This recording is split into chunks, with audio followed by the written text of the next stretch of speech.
Pemirsa, kita bersua kembali dalam acara Save Our Nation bersama saya, Saur Huta Barat. Malam ini topik kita mengenai posisi dan kewenangan Mahkamah Konstitusi yang kita bisa bilang sangat powerful. Tamu kita malam ini adalah Mahfud MD yang belum lama ini dipilih menjadi Ketua Mahkamah Konstitusi. Kita akan bicarakan semua persoalan dengan terus terang dan tidak boleh ada dusta di antara kita.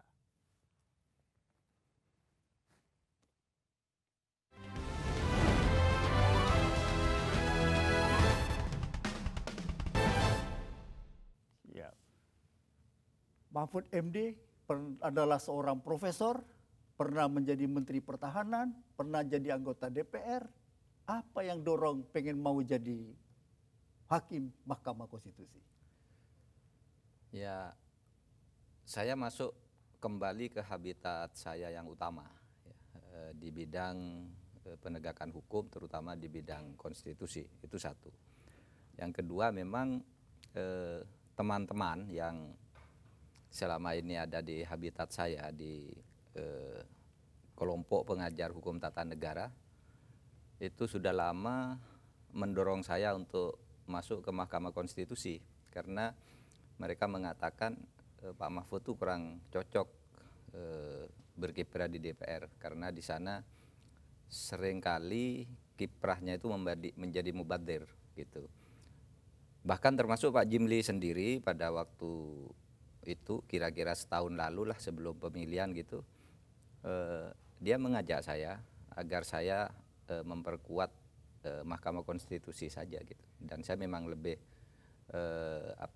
lebih terpanggil ke situ, sehingga kemudian ketika peluang itu ada, lalu saya ikut seleksi di DPR. Itu aja sebenarnya yang mendorong atau memotivasi saya untuk masuk ke Mahkamah Konstitusi, Pak Saur. Tapi yang mengajak Jimli kemudian meninggalkan Anda? Enggak juga, mungkin dia mengajak saya ke sana karena dia memang mau pergi dari Mahkamah Konstitusi. Karena mau pergi? Iya. Iya. Sekarang banyak yang menilai Mahkamah Konstitusi itu terlalu berkuasa. Apa pendapat Anda? Mungkin lalu dianggap menjadi powerful karena itu baru ya, karena itu baru di Indonesia. Dan memang produktivitasnya sangat tinggi, Pak Saur. Sampai sekarang Mahkamah Konstitusi sampai hari ini itu sudah memutus perkara judicial review pengujian undang-undang terhadap undang-undang dasar itu sebanyak 152 perkara.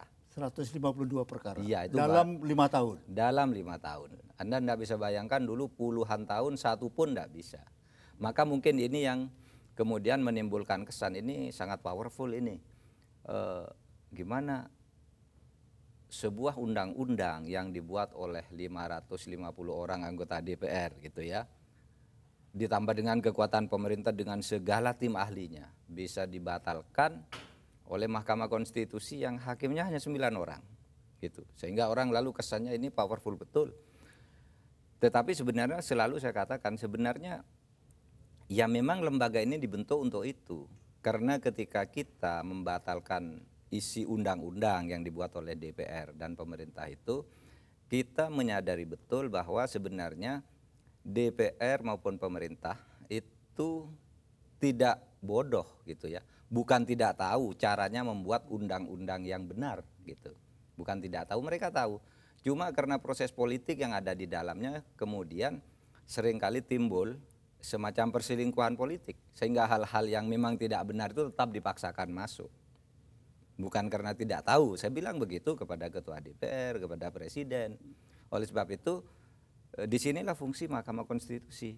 Kalau terjadi permainan-permainan politik di mana sesuatu itu sebenarnya tidak layak menjadi isi undang-undang lalu dipaksakan, ya Mahkamah Konstitusi yang membatalkan. Meskipun hanya 9 orang. Dari 5 kewenangan yang diatur oleh konstitusi, itu kayaknya yang paling sering dipakai itu menguji undang-undang ya? Menguji undang-undang terhadap undang-undang dasar. Tapi enggak juga, kalau kita lihat data di sini ada sengketa hasil pemilu ya. Iya, Di sengketa. mana di sini? Iya, kata hasil pemilu. Nah, ini nih, Iya. memutus.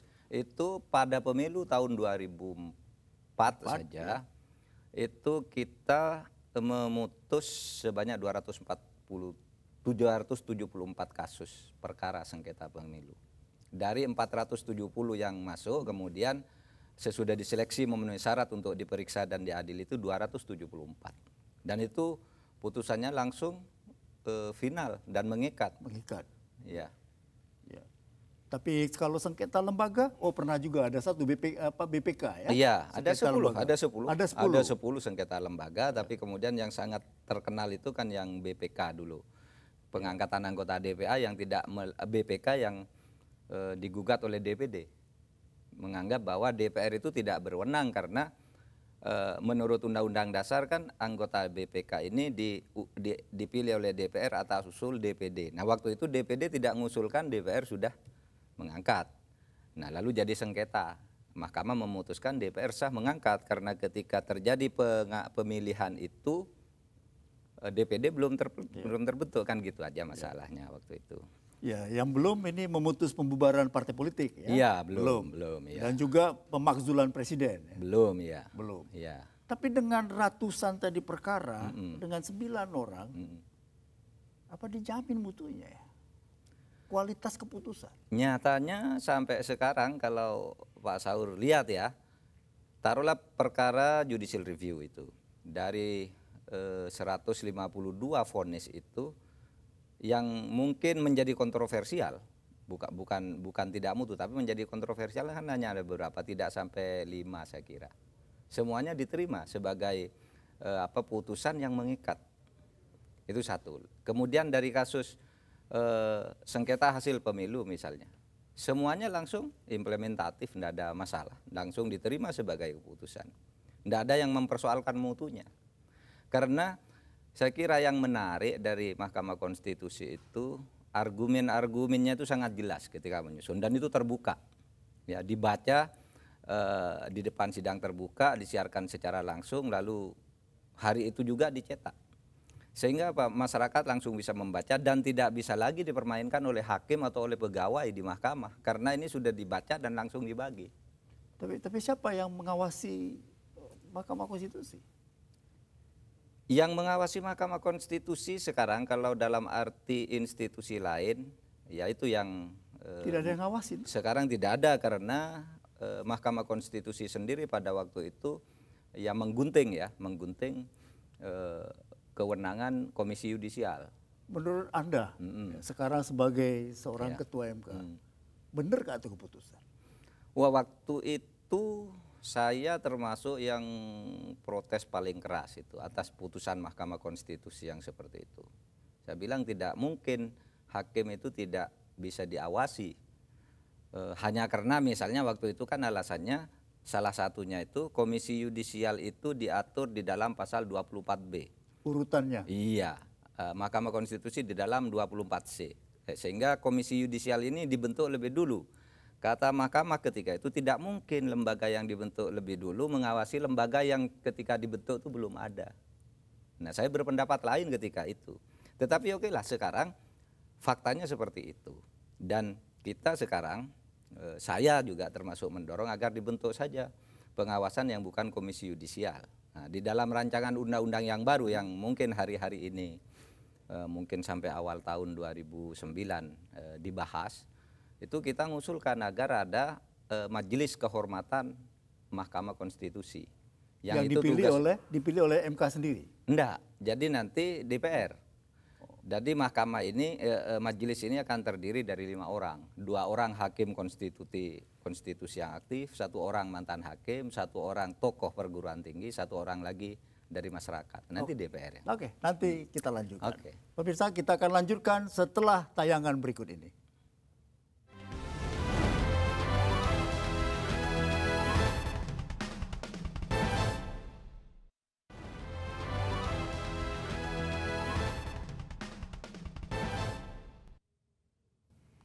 Ada kesan Mahkamah Konstitusi ini lebih tinggi dari DPR. Ya.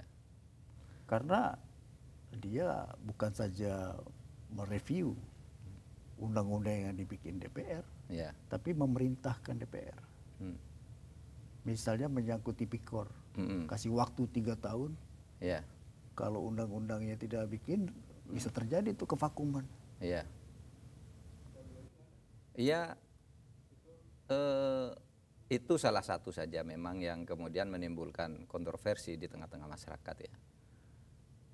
Bukan hanya itu, Komisi Yudisial itu kemudian seluruh wewenangnya digunting. Tetapi sebenarnya Mahkamah Konstitusi itu adalah negatif legislator. Jadi dia tugasnya hanya membatalkan sebuah undang-undang, bukan memerintahkan untuk membuat sebuah undang-undang. Dan oleh sebab itu sebenarnya perintah itu sebenarnya tidak ada di dalam amar putusan, itu ada di dalam dasar pertimbangan saja biasanya.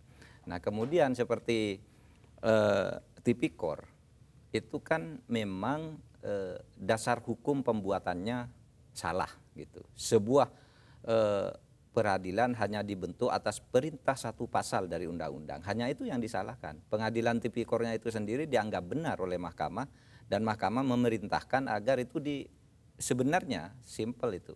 Konsiderannya saja diperbaiki bahwa itu induk perintahnya itu dari undang-undang dasar gitu. Nah, tetapi kemudian di DPR lalu banyak ini yang akan dirombak sehingga diberi waktu 3 tahun itu menjadi sudah jalan 2 tahun ini belum dibahas ya. Baru beberapa waktu lalu rancangan undang-undangnya itu dimasukkan oleh pemerintah kepada DPR gitu. Tapi pada dasarnya Mahkamah Konstitusi itu tidak boleh membuat perintah. Tidakkah dimungkinkan Mahkamah Konstitusi itu mengambil dasar pertimbangan juga konteks historis. Sebuah pasal kenapa mesti keluar? Ya. Misalnya dalam kasus tipikor tadi, perlu KPK karena tidak ada kepercayaan kepada lembaga hukum yang konvensional. Perlu ada KPK. Yeah. Lalu untuk supaya juga pengadilan menjadi beres, perlu tipikor. Ada konteks historis, ada konteks politik. Oh iya, itu sudah ada kan di pertimbangan putusan MK. Tapi itu kan hanya salah satu pertimbangan saja. Pertimbangan yang kemudian sangat mencolok ketika itu di dalam hukum itu tidak boleh sebuah lembaga peradilan itu hanya dibentuk berdasar perintah satu pasal undang-undang. Harus melalui sebuah undang-undang. Iya. Karena itu ada di dalam konstitusi. Iya. Jadi dia menjadi undang-undang yang sebenarnya mandiri sebagai atribusi kewenangan dari konstitusi itu sendiri. Sebenarnya itu masalahnya tipikor itu. Tapi kemudian menjadi sangat politis karena banyak juga pihak-pihak yang merasa takut kepada tipikor ini kan, sehingga diulur-ulur lalu tawar-menawarnya lama. Itu makanya jadi akibatnya nanti sebuah pasal yang dulu itu memang memiliki dasar untuk ditelurkan untuk memberantas korupsi, tapi zaman kemudian berubah, kepentingan pun makin berbeda, akhirnya hapus nanti tipikor. Tidakkah MK berdosa dalam hal ini? Tidak juga, karena kewajiban atau kewenangan MK yang kemudian menimbulkan kewajiban itu kan harus menilai setiap ujian, setiap pengujian itu konsistensinya dengan undang-undang dasar, Pak. Kalau dasar hukumnya memang salah ya kita katakan salah gitu. Nah, tetapi juga di dalam undang-undang dasar itu kan ada 3 asas yang harus dijadikan landasan ya. Asas kepastian hukum, asas keadilan dan manfaat. MK juga melihat ini akan melanggar asas manfaat kalau dinyatakan tidak sah lalu dibubarkan. Oleh sebab itu kita nyatakan tipikor ini penting, perlu, tetapi dasar hukumnya kurang benar, maka diberi waktu 3 tahun. Nah, kalau begitu kan saya kira pemerintah pun dan DPR seharusnya tahu persis maksud dari ini. Karena kalau mahkamah itu tidak mempertimbangkan asas manfaat, dikatakan itu batal gitu, selesai. Dan itu pembatalan itu memang benar, itu harus dibatalkan karena dasar hukumnya kurang tepat candelan hukumnya. Ada 2 perkara yang serius mengenai MK ini. Ya. Di satu pihak dia menjaga konstitusi, tapi di lain pihak penafsir tunggal konstitusi. Ya. Sehingga dia di tangan dia ada kebenaran mutlak. Ya. Itu sebabnya menjadi penting kan, bahwa ada memang komisi yudisial tadi yang ngontrol ini. Ya. Kalau nggak semua kebenaran ada pada kalian loh. Iya, iya betul. Ada yang tafsir. Iya. Ya itu Anda pula yang batalin nanti. iya, itu konsekuensi. Itu konsekuensi ketika kita memutuskan akan membentuk sebuah mahkamah yang akan menjadi peradilan peraturan perundang-undangan, kan begitu. Itu konsekuensi bahwa kemudian ada sebuah putusan yang sebenarnya tidak terkait langsung dengan itu, yang kemudian membatalkan kewenangan Komisi Yudisial, itu saya kira soal lain lagi yang saya anggap ya sebagai kecelakaan. Saya sendiri sangat tidak setuju itu, tapi pada waktu itu saya belum di MK gitu. Tapi saya kira mengecam sangat keras dengan putusan itu. Tapi apapun apa yang diputuskan oleh mahkamah itu, suka atau tidak suka itu mengikat, harus diikuti. Ya, karena itu. final Iya. dan mengikat. Final dan Ya, mengikat. tidak ada tawar-menawar lagi. Tidak ada tawar-menawar. kasasi lagi, tidak ada banding lagi. Tidak ada. Selesai. Harus ya. jadi keputusan mutlak. Iya. Baik, kita akan lanjutkan setelah tayangan berikut ini.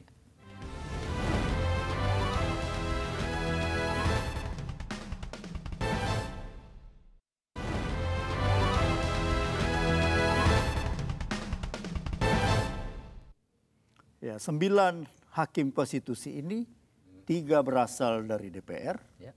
ya, 3 berasal dari Presiden, dan 3 lagi berasal dari Mahkamah Agung. Betul.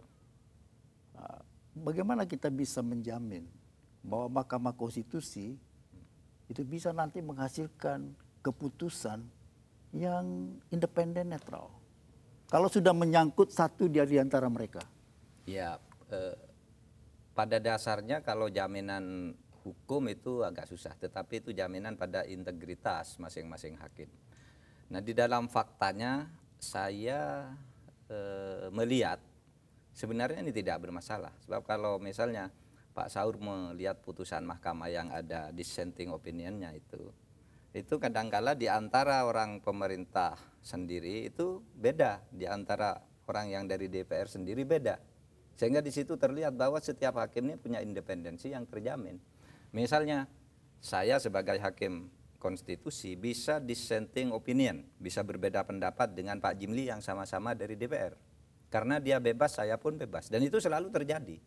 Gitu.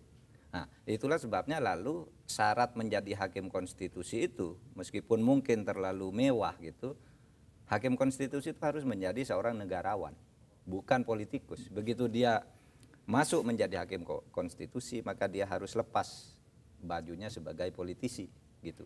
Pihak-pihak yang berkonflik kepentingan boleh nggak mengajukan perkara? Misal dalam kasus Komisi Yudisial diajukan oleh Mahkamah Agung, yang isi di dalam Mahkamah Konstitusi itu ada calon yang berasal dari Mahkamah Agung. Kedua, dia juga menyangkut substansi yang mengawasi Mahkamah Konstitusi. Boleh nggak pihak yang berkepentingan sehingga timbul konflik kepentingan menerima perkara itu? Di dalam undang-undang Mahkamah Konstitusi, Mahkamah Agung itu tidak boleh menjadi pihak. Mahkamah Konstitusi tidak boleh menjadi pihak di dalam perkara di Mahkamah Konstitusi. Oleh sebab itu, ketika Mahkamah Agung mengajukan perkara itu, kan bukan Mahkamah Agung, tapi 31 orang hakim agung secara pribadi yang merasa hak konstitusionalnya dirugikan oleh adanya undang-undang Komisi Yudisial. Itu satu. Yang kedua, tidak ada larangan eksplisit di dalam undang-undang kita bahwa Mahkamah Konstitusi itu tidak boleh mengadili hal-hal yang menyangkut dirinya. Sehingga Mahkamah pernah memutus hal yang menyangkut dirinya. Satu soal Komisi Yudisial itu tidak boleh mengawasi hakim konstitusi. Yang kedua, kewenangan Mahkamah Konstitusi yang semula itu hanya boleh menguji undang-undang yang lahir sesudah lahirnya Mahkamah Konstitusi, itu dibatalkan oleh Mahkamah Konstitusi. Sehingga boleh mengundang yang zaman Belanda pun. KUHP sekarang banyak yang diuji. Nah, itu tidak ada larangan memang, sehingga itu ditempuh oleh Mahkamah Konstitusi. Tapi sebenarnya bagi saya sendiri, di dalam asas universal tentang peradilan itu ada asas yang disebut asas nemo iudex in causa sua. Pengadilan itu tidak boleh memutus hal-hal yang menyangkut dirinya sendiri. Hakim tidak boleh memutus hal-hal yang menyangkut dirinya sendiri. Sehingga seandainya pada waktu itu saya sudah hakim, saya tentu akan dissenting tentang itu, akan menolak bahwa mahkamah memutus tentang dirinya sendiri. Ya. Bahwa itu tidak benar menurut mahkamah, lebih baik kita bicara ke legislatif itu supaya diperbaiki gitu. Jangan dibatalkan oleh Ya. mahkamah. Ya, Itu kalau mau proporsional begitu menurut saya. Tapi oke, itu sudah terjadi ya, dan itu sudah mengikat karena itu sudah putusan mahkamah kan. Jadi Anda terlambat masuk ke MK. Sekarang kita bisa bayangkan begini. Misalnya suatu hari nanti Iya. terjadi pemakzulan terhadap presiden. Oke. Ya. 3 hakim konstitusi yang berasal dari presiden, dissenting opinion tidak setuju. Iya. 1 dari anggota DPR yang berasal dari partai pemerintah, jagonya partai pemerintah, partainya presiden, jadi sudah 4. Iya. Itu tinggal 1 lagi aja. Tinggal 1 aja dari Mahkamah Agung, yang dulunya juga diusulkan. Iya. Mau jadi apa tuh MK? Enggak, kan ada parameternya juga gitu ya. Ada parameternya juga. Saya tidak tahu ke depan ya, tapi kalau saya melihat yang sekarang ini enggak ada tuh yang punya keterikatan dengan induk apa namanya asal pengirimnya gitu ya. Yang dari pemerintah misalnya sangat kritis juga terhadap pemerintah. Coba kalau dilihat dari putusan-putusan Mahkamah Konstitusi itu banyak juga yang ketika melakukan apa namanya membuat putusan pengujian itu juga kan banyak yang menyerang atau tidak setuju terhadap keputusan pemerintah. Iya kan? Itu faktanya gitu. Oleh sebab itu menurut saya meskipun dia dari pemerintah itu hanya ketika pintu masuk saja, bukan lalu dia terikat mempunyai ikatan di dalam tugas-tugasnya itu. Begitu juga saya yang dari DPR misalnya, tidak ada lagi ikatan dengan DPR. Tapi dengan misalnya bekas partai Anda PKB? Sama sekali tidak ada ikatan dan itu tidak relevan sebenarnya pertanyaan seperti itu. Karena apa? Karena perkara yang namanya partai itu kan partainya banyak. Partainya banyak, yang mendukung saya juga semua partai ketika itu gitu. Dan misalnya kalau yang mau Anda tanyakan, sengketa partai itu kan hanya 2 kemungkinannya. 1, sengketa hasil pemilu. Nah, sengketa hasil pemilu itu di dalam hukum acaranya harus bisa dibuktikan dengan dokumen. Misalnya Anda merasa dikalahkan oleh partai ini kan. Nah, buktikan mana berita acara yang Anda miliki sehingga kita hanya menghitung ulang. Sehingga tidak mungkin di situ ada pemihakan karena itu adu dokumen aja. Nah, kalau misalnya Pak Saur bertanya gimana kalau misalnya ada usul pembubaran partai. Nah, pembubaran partai itu hanya diusulkan oleh pemerintah, bukan oleh orang yang tidak senang kepada partai. Kalau diusulkan oleh yang tidak senang kepada partai, mungkin di situ bisa terjadi kolusi dengan hakim ya. Taruhlah kalau PKB sekarang bersengketa Gus Dur dan Muhaimin. Itu bukan berarti Gus Dur bisa meminta ke Mahkamah Konstitusi agar PKB dibubarkan atau Muhaimin minta, enggak bisa. Harus pemerintah? Harus pemerintah, dan itu alasan pelanggaran terhadap ideologi, ya, terhadap kewajiban syarat-syarat berdirinya partai. Oke, nanti kita lanjutkan setelah tayangan berikut ini. Ya.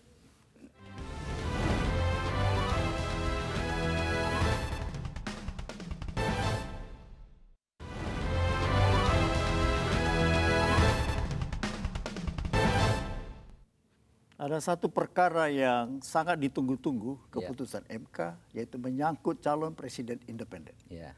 RUU Pilpres memang lagi dibahas, tetapi orang sedang tunggu nih Mahkamah Konstitusi. Bisa dijelaskan sikap?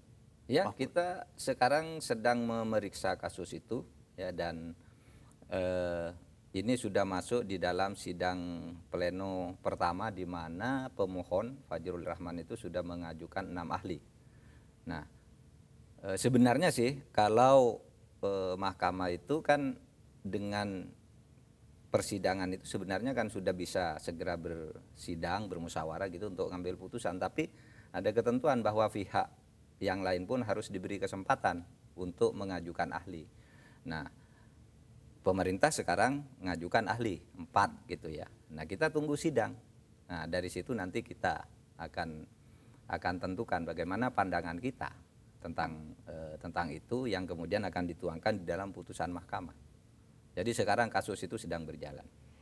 Kalau nanti keputusannya Mahkamah Konstitusi tidak sejalan nanti dengan undang-undang Pilpres yang dibikin oleh DPR bersama pemerintah sekarang, apa yang terjadi itu? Iya. Kok terjadi kontradiksi hukum begitu bagaimana? Enggak. Tidak. Iya harus ikut dong. Undang-undang Pilpresnya menjadi batal dan harus menyesuaikan dengan putusan mahkamah. Dan itu sudah ada presiden yang sangat masih sangat lekat dalam ingatan kita ketika mahkamah menyatakan undang-undang pemilu yang kemarin itu yang melarang partai-partai yang tidak punya kursi di DPR tidak boleh ikut, sementara yang punya kursi meskipun suaranya lebih sedikit boleh ikut, kita batalkan. Nyatanya sekarang boleh ikut kan, sesudah mahkamah memutuskan. Undang-undangnya yang tidak berlaku. Gitu. Otomatis begitu? Semula KPU menolak kan, tetapi lalu berdasar putusan Mahkamah Konstitusi ini partai-partai yang merasa haknya dirugikan oleh undang-undang yang kemudian dibatalkan itu kan menggugat ke PT UN. PT UN menyatakan putusan mahkamah mengikat dan harus diikuti. Sekarang boleh ikut semua kan? Ya. Iya. Jadi analogi itu akan bisa terjadi? Iya pasti. Pasti terjadi. Ada orang yang mengatakan tuh putusan MK tuh macan kertas. Nggak ada coba dari 152 vonis mana yang macan kertas? Semuanya langsung. Ada yang macan kertas. Apa APBN? Iya mengenai migas. Harga minyak tidak boleh mengikuti pasar internasional, harga internasional. Iya, tapi kan kemudian pemerintah itu lalu mengatur langkah-langkah. Kalau sifatnya pembatalan undang-undang yang harus diganti, kan semua langsung diganti. Langsung diganti, gitu. APBN aja satu karena itu persoalan kita membatalkan satu pasal dari APBN itu kalau langsung diubah itu keseluruhan struktur APBN itu akan mengacaukan program pemerintah. Sehingga APBN itu perlu vonis 4 kali untuk bisa pemerintah itu mengikuti 20% minimal itu. Kalau ini tidakkah menghambat nanti pemilu? Yang mana? Yang soal calon independen? Calon independen. Jadi calon independen nanti putusan dari Mahkamah Konstitusi misalnya A, sedangkan keputusan dari DPR undang-undangnya misalnya bukan A. Sehingga nanti ada lagi orang yang maju lagi seperti kasus tadi partai tadi. Tidak menghambat rencana. Mungkin itu menghambat, ya, mungkin itu menghambat, tetapi itu di luar urusan mahkamah itu akan berjalan menurut KPU, ya? Menurut hukum acaranya. Tetapi dalam hitungan saya tidak juga, karena taruhlah besok lusa, ya, undang-undang itu disahkan, ya, undang-undang itu disahkan, kemudian pendaftaran calon presiden itu kan bulan April, pertengahan April paling cepat kan, sesudah pemilu. Taruhlah mahkamah kalau ini perkara ini masuk kan paling lama Januari akhir sudah selesai. Karena sebenarnya masalahnya sudah jelas sekarang. Ahlinya sudah masuk ke mahkamah, kita tinggal memformulasi aja. Yang mana ini yang benar dari ini. Kalau seandainya calon presiden independen itu ya, boleh, yang dimenangkan, ini seandainya, ya, atau belum ada keputusan, yang dimenangkan oleh Mahkamah Konstitusi, bukankah ada implikasi-implikasi praktis? Misalnya harus didukung oleh sekian KTP, itu kan makan waktu lagi nanti. Ya memang iya, tetapi sekali lagi itu bukan urusan mahkamah, tetapi dalam hitungan rasional saya dari sudut waktu itu masih sangat mungkin. Oke. Taruhlah Januari kan, Januari selesai, misalnya Februari, Maret tuh bisa digarap itu. Jadi masih bisa. Masih bisa. Oke, kita lanjutkan setelah tayangan berikut ini.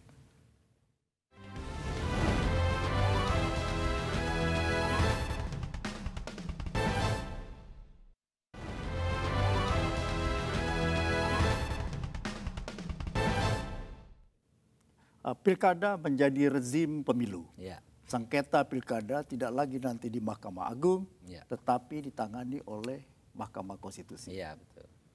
Apa yang nanti paling berat akan dihadapi? Ada kasus seperti Maluku Utara. Ya, ya begini, saya kira sebenarnya tidak sulit kalau bagi Mahkamah Konstitusi berdasar pengalaman pemilu legislatif kan sama saja itu adalah sengketa hasil pilkada, bukan sengketa proses pilkada. Dan sengketa hasil itu sebenarnya kita tinggal lihat keputusan KPU, KPUD misalnya, apa keputusannya, lalu digugat karena apa buktinya, lalu kita adu aja data. Sebab kalau sengketa pilkada dalam arti kecurangan itu sudah pidana, bukan urusan Mahkamah Konstitusi. Nah itu yang rumit. Nah itu masih urusan Mahkamah Agung tuh kalau terjadi kecurangan, tindak kriminal lain. Kita hanya hasilnya saja.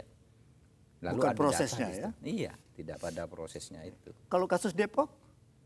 Kasus Depok itu ya dulu jadi masalah Mahkamah Agung karena kemudian dianggap proses perhitungannya itu yang tidak benar.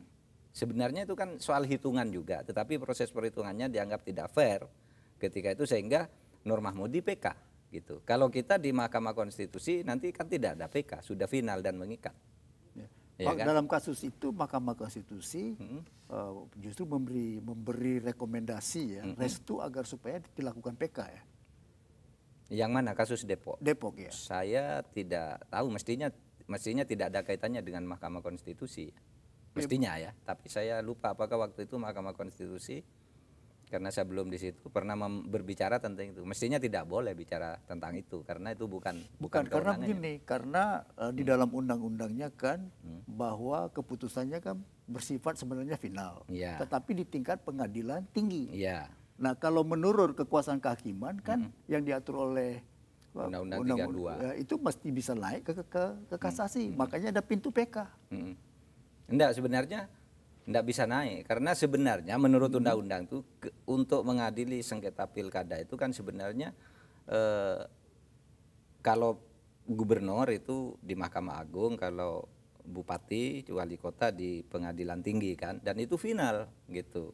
Itu final kecuali kemudian ditemukan bukti baru novum ya, untuk PK. Nah seperti itu di Mahkamah Agung jalan. Kalau di Mahkamah Konstitusi lain lagi, nanti kita di dalam hukum acaranya itu karena akan strict terhadap soal hasil perhitungan suara itu nanti tidak akan kontroversi karena tentu berdasar dokumen-dokumen yang sah gitu, yang kemudian mungkin perbedaan perhitungan tinggal kalkulator aja kan, oh ini perhitungan yang benar sekian sehingga yang menang ini. Ya, kesalahan perhitungan terjadi di tingkat pengiriman dari kecamatan ke kabupaten misalnya, kita akan ketahui itu berdasar dokumen yang masing-masing miliki. Apa antisipasinya? Apakah tidak akan lebih banyakkah nanti konflik-konflik? Diperkirakan akan banyak. Diperkirakan akan banyak karena kecenderungan yang ada sekarang memang banyak yang kalah itu lalu berperkara kan begitu. Tapi kita sudah menyiapkan itu dan kita sekarang bahkan kami ini sudah menyiapkan hukum acaranya, sudah jadi. Sudah ditandatangani 2 hari yang lalu gitu, dan ini akan segera dikirim ke semua KPUD. Apa perlu hakim pemilu untuk nanganin beginian? Enggak perlu. Enggak. Itu hakim konstitusi. Cukup aja. hakim konstitusi yang 9 itu. Iya. Bisa kejar waktu itu hanya 9 orang? Bisa. Kita kan punya asisten-asisten hakim ya, yang sudah dilatih dan hakim itu tinggal meneliti akurasinya lalu nanti vonisnya. Nyatanya kemarin dalam waktu 30 hari ya, pemilu 2004 itu kita bisa membuat vonis 274, 30 hari. Dan itu semuanya enggak ada masalah tuh. Langsung bisa dilaksanakan. Jadi yakin ini? Iya. Karena kita memfokuskan diri tidak akan masuk ke soal pidananya. Kita tidak akan masuk. Dan tidak masuk ke proses. Cuma di penghitungannya saja. Di penghitungannya aja. Memang kan begitu bunyi undang-undangnya. Sengketa hasil. Kalau nanti terjadi tentang penetapan perolehan suara untuk calon legislatif, yang satu bilang partai berdasarkan suara terbanyak, yang satu bilang kan nomor urut. Nah itu kan bisa nggak dia nanti naik ke MK? Belum terpikirkan itu, tetapi itu kan bukan hasil pemilu, bukan hasil perhitungan. Ya. Perhitungannya ada di situ ya? Iya, perhitungan ada di situ. Jadi tidak akan jadi masalah di MK. Tetapi yang kami bayangkan sekarang, misalnya sekarang ada parliamentary threshold kan, kalau tidak mencapai 2,5% suara nasional itu suara hangus. Taruhlah partai seseorang itu mendapat 2,45 gitu. Nah ini berpotensi untuk mencari-cari data bahwa dia sebenarnya sudah 2,5. Iya. Lalu 30% dari BPP juga itu bisa juga akan banyak gugatan ke KPUD karena merasa saya sudah 30%. Ini buktinya kan. Tetapi sejauh kita masih fokus pada soal hasil, saya kira itu tidak masalah. Kita sudah punya pengalaman untuk menyelesaikan itu. Jadi kalaupun nanti ada yang bilang saya sudah 29,9, itu bilang 30, Iya. apa alat bantu dari MK untuk bilang yang benar itu? Data yang resmi, karena ada berita dari acara, berita acara semua. acara ditangani sekian, tanda tangani sekian orang, kan masing-masing partai punya. Lah kok saya beda, punya kok beda, padahal ini sama-sama berita acara. Nanti kita periksa yang mana yang apakah ini salah perhitungannya atau ada yang palsu dari ini kan. Nah lalu kalau baru kemudian setelah diputuskan ditemukan yang palsu itu bagaimana? Nah itu risiko, itu memang dulu ada ya di Papua dan di Sulawesi Selatan. Dia digugat bahwa dia curang. Sesudah ke mahkamah tidak bisa mengajukan bukti. Kita putus. Karena tidak mungkin kita menunggu bukti pengadilan umum kan. Ini mau dilantik anggota DPR harus diputus bahwa gugatan ini tidak memenuhi syarat. Iya kan? Karena ada batas waktu memang. Iya. Keputusan harus diambil secepat-cepatnya. Diberi waktu 30 hari. Dan berarti tidak bisa berlaku mundur dia kan? Iya, agenda ketatanegaraan harus jalan. Ini konsekuensi gitu. Oleh sebab itu kita fokus pada perhitungan saja, pidananya nanti saja. Nah ini ada memang kasus. Ternyata memang ada kecurangan sehingga ketua KPUD-nya sekarang masuk penjara. Itu kan bukan urusan MK karena dulu datanya yang dia punya kan seperti itu. Nah ternyata katanya ada jual beli yang bisa dibuktikan tindak pidana tetapi di luar berita acara itu. Ya di luar perhitungan resmi itu, tapi permainan yang dibuktikan oleh saksi-saksi. Kan gitu. Nah itu kan sudah di luar urusan Mahkamah Konstitusi. Apa yang mesti dilakukan untuk menjaga kredibilitas dan independensi Mahkamah Konstitusi dalam konteks pemilu 2009? Ya kalau saya Pak Saur ya sering mengatakan ya sulit ya menjaga kredibilitas itu kalau menggunakan ukuran undang-undang. Tetapi tetap yang lebih penting itu integritas masing-masing hakim. Dan oleh sebab itu dalam keadaan sehari-hari pertama saya tidak pernah memosisikan diri sebagai ketua di dalam rapat permusyawaratan hakim itu. Sehingga saya misalnya tidak pernah setuju kalau misalnya ada hakim konsultasi, Pak ini putusannya besok bagaimana, seperti yang banyak di pengadilan. Bagi saya enggak, itu urusan Anda. Sehingga saya berpikir setiap hakim itu harus menjadi madhab, membuat madhabnya sendiri. Sehingga ada 9 madhab lalu mengerucut kedua kemungkinan sebuah pengujian, sebuah kasus itu diterima atau ditolak kan gitu aja. Dikabulkan atau ditolak. Kan mengerucut ke situ akan lebih objektif. Oke. Nah itu yang saya yang sejauh bisa saya lakukan sampai saat ini. Baik. Ya. Pemirsa, tidak terasa 1 jam telah berlalu. Sampai jumpa kita pekan depan.